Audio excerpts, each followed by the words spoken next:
مزید اضافتاً وہ الفاظ فرماتے ہیں کہ آج کا دن رحمت کا دن ہے. حضور کے الفاظ فرماتے ہیں کہ حضور نے فرمایا آج کا دن رحمت کا دن ہے، اللہ تعالیٰ آج قریش کو عزت سے نوازے گا.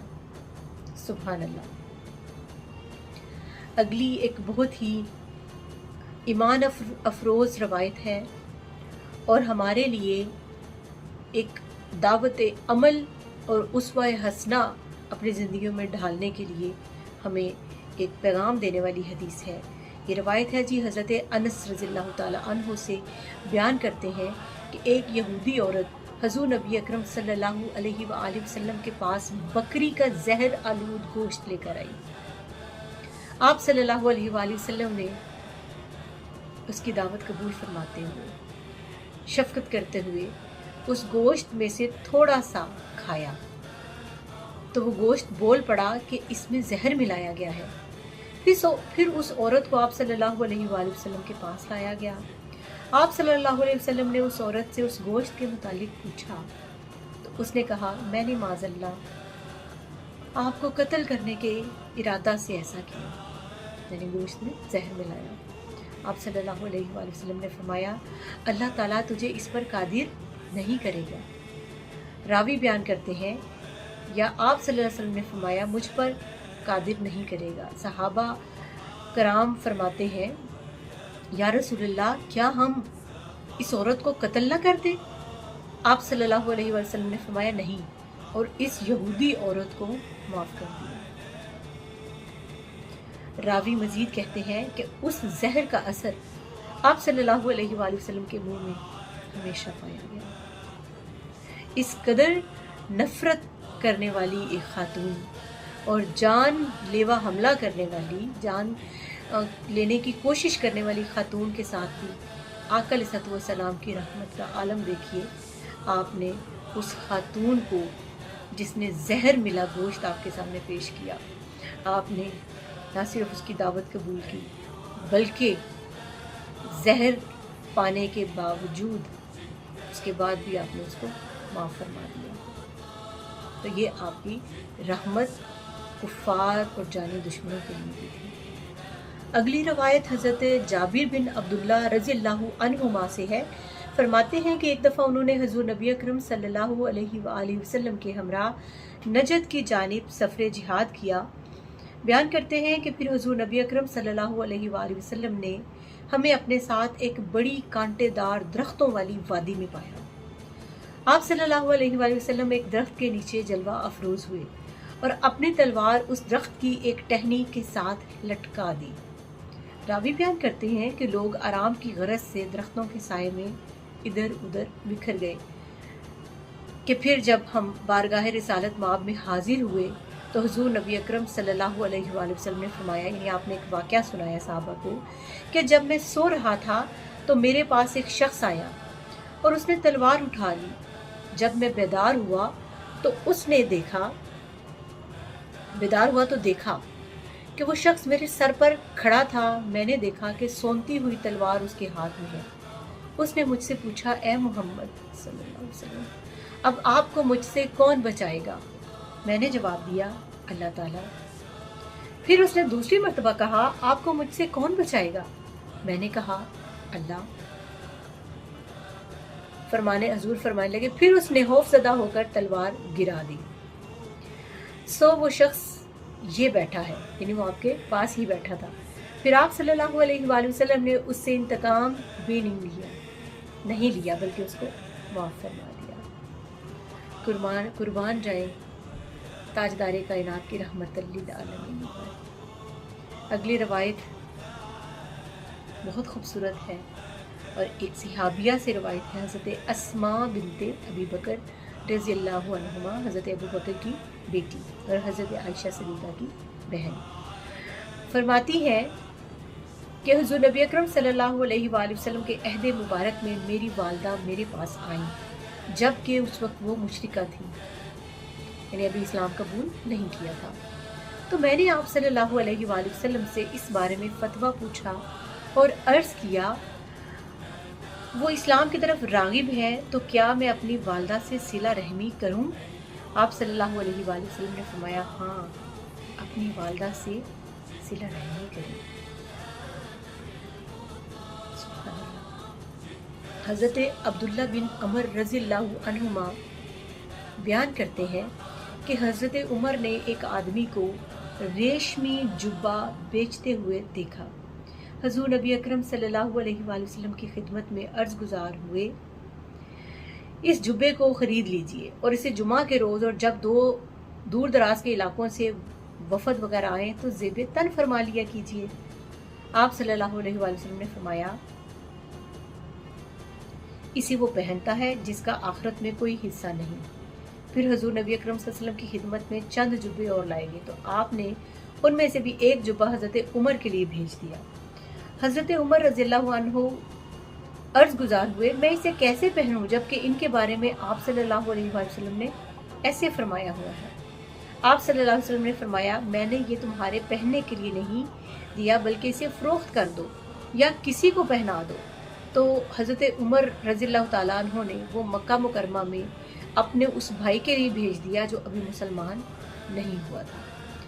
اب دیکھیں اس حدیث سے واضح کیا ہو رہا ہے کہ ایک شخص جو کہ کافر ہے یا مشرک ہے اور وہ کوئی چیز بیچ رہا ہے تو آقا علیہ الصلوۃ والسلام وہ چیز آپ کے شایان شان نہیں اور آپ اس کو خود زیب تن نہیں فرما سکتے، مگر آپ نے اس بیچنے والے کی حوصلہ افزائی یوں فرمائی یا اس کی حاجت روائی یوں فرمائی کہ آپ نے وہ جبہ کسی اور کے ذریعے سے فروخت کر کے تو اس کی تجارت کو منفعت بخشی۔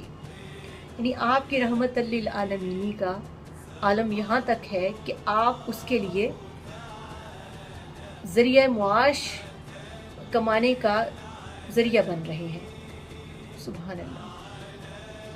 حضرت عبداللہ بن عمر رضی اللہ تعالیٰ عنہما بیان کرتے ہیں کہ حضور نبی اکرم صلی اللہ علیہ وآلہ وسلم نے کسی غزوہ میں ایک عورت کو دیکھا جسے قتل کر دیا گیا۔ اس پر آپ صلی اللہ علیہ وآلہ وسلم نے سختی سے عورتوں اور بچوں کو قتل کرنے کی ممانعت فرما دی۔